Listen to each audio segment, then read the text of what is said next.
A terrible idea. In my last video, I said I did not think it was a good idea to allow vast levels of immigration from the Commonwealth from 1948 onwards. It was mostly from the former British colonies of the Caribbean, Nigeria, India, Pakistan, and Bangladesh. A later contingent were Indian workers expelled from African countries like Uganda by Idi Amin and Kenya.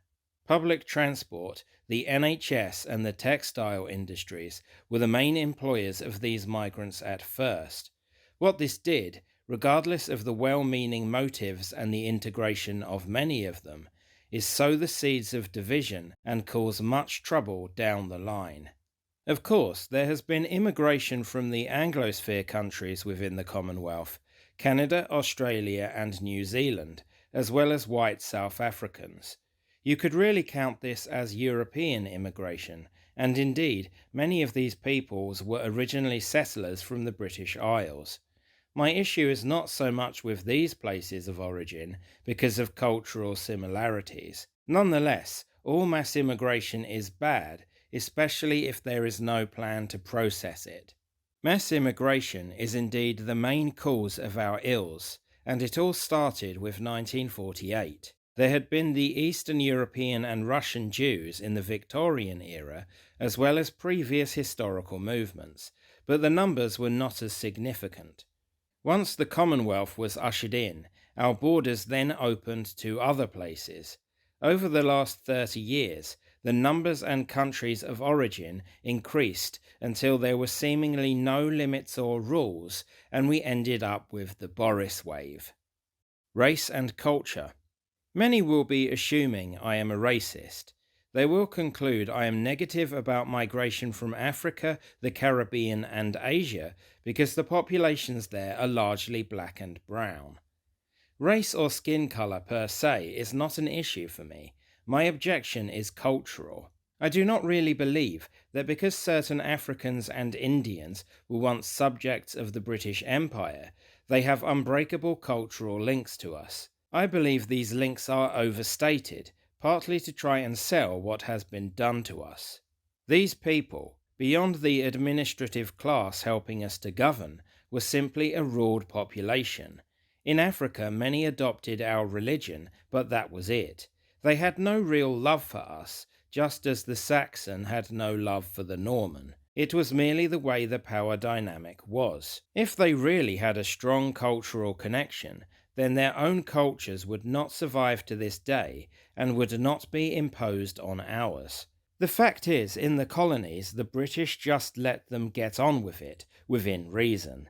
Now we let them get on with it in our own country. And there is the crux.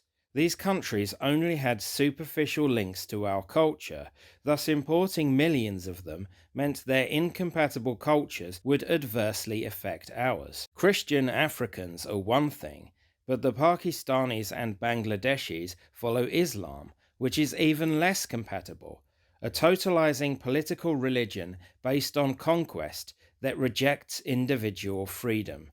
Not all Muslims are so radical, but it's a key factor nonetheless.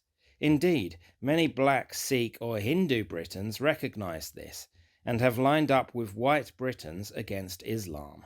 Robert Jenrick got into trouble last year for saying he didn't see another white face after an hour and a half in the Handsworth district of Birmingham. On the face of it, so to speak, you could call this a racist statement, and perhaps one that was strategically unwise. But on the other hand, it is merely stating the obvious. Ethnically British people are white. If you don't see any white faces in a British town, that means the ethnically British have been replaced or supplanted there. You can consider this a bad thing without hating those that have replaced them. Neither do you have to want the country to be exclusively white. Skin colour is a visible metric by which the ethnically British, or any group for that matter, realise what is happening. Others are language and cultural signifiers such as clothing and behaviour. This take is supported by a line Jenrick said in the same speech. I want to live in a country where people are properly integrated. It's not about the color of your skin or your faith. Of course it isn't. You could call this mixed messaging or rowing back. The dissident right will say he was cucking here, and the left will say it was a dog whistle or a mask slip moment. You could argue it didn't hurt Jenrick, and if it was deliberate, it was strategically sensible. It signalled to the native demographic that, like them, he had noticed the replacement and was not happy about it. It certainly put clear blue sky between his position and the more sanitized stances of other politicians. In arguing that non-white immigration was unwise, some might cite crime statistics or claim a predisposition to violence and antisocial behavior where certain racial groups are concerned. Although some groups are indeed overrepresented in certain crime statistics, I put this down to social and economic conditions. There is more poverty in the black demographic, less educational attainment, more familial breakdown, and more fatherless households.